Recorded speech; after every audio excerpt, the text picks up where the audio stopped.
Honorable Chair, distinguished judge, ladies and gentlemen. As the leader of opposition, I stand strongly against the government's motion. Today, I will show that the Prime Minister presents a narrow and exaggerate interpretation of validation culture and that their claims do not justify regretting its existence. First, let me respond to the Prime Minister setup. The government defines validation culture as a system of constant need for approval through likes, comments, and followers. However, this interpretation is incomplete.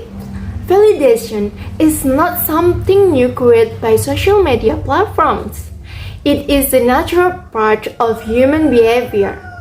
Long before social media, people already showed approval from teachers, peers, family members, and society. Social media simply provides a digital platform for a behavior that has existed for centuries. The government also sets the burden by claiming that validation culture brings serious, unavoidable, and long-term harm. But the effects of your online validation vary widely, depending on how individuals use these platforms. Because usage is diverse, the culture itself cannot be blamed universally. Therefore, their burden is not met. Now, let me move to my rebuttals. The first government's argument claims that validation culture damages self-esteem and creates insecurity. Ladies and gentlemen, this argument focuses only on extreme cases. In reality, many users experience the opposite. Validation often boosts confidence.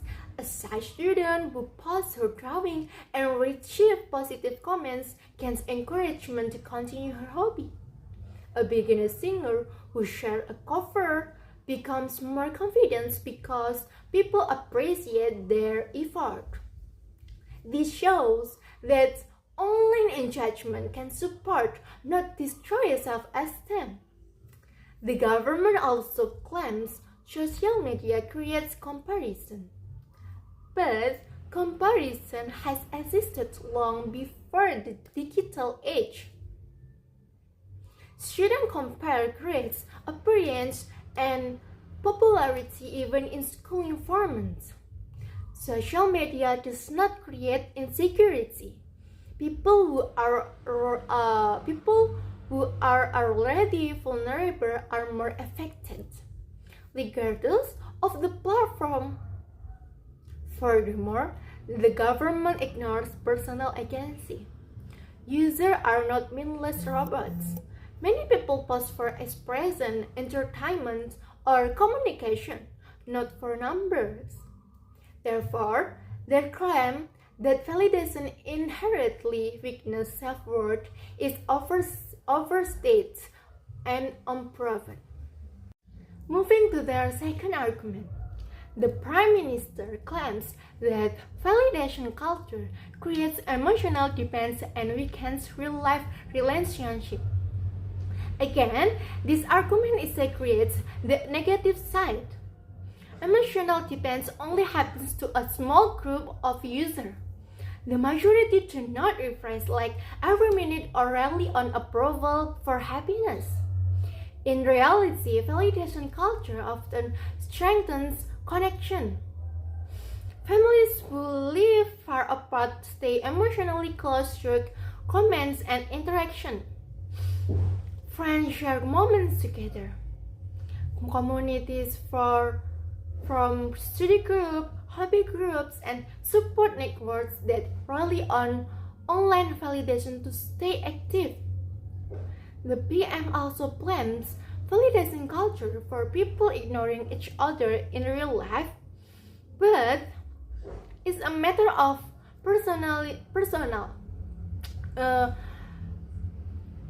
This is a matter of personal responsibility, not a structural flaw. Music does not represent the entire culture.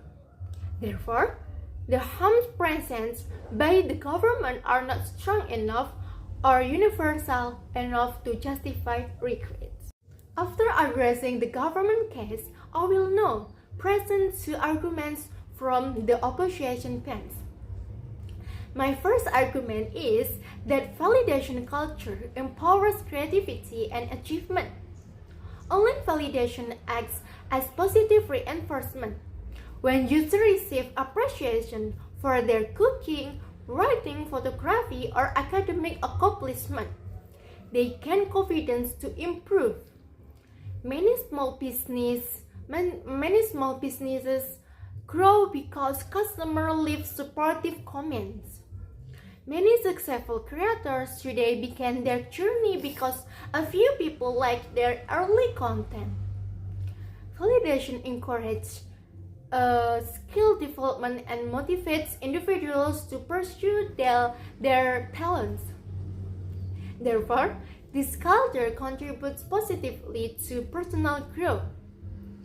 And my second argument is that validation culture enhances emotional support and builds strong communities. On social media, people often share their personal struggle, anxiety, and life challenges. Validation comes in the form of empathy, supportive comments, and helpful advice. For some individuals, this online support is something they cannot access offline due to family conditions, social pressure, or distant support groups for mental health, education, religion, hobbies, and charity work all rely on engagement and positive feedback. Validation in these cases reduces loneliness and creates a sense of belonging. This proves that validation culture strengthens, not weakens, human connection. Ladies and gentlemen, the opening government frames validation culture as something unfairly harmful. But their examples represent extreme situations, not the majority reality. In truth, validation culture can boost creativity, build community, support emotional well-being, and encourage personal growth. The harms the government describes are not inherent to the culture itself but result from individual misuse. For all these reasons, the opposition promptly rejects the motion. Thank you.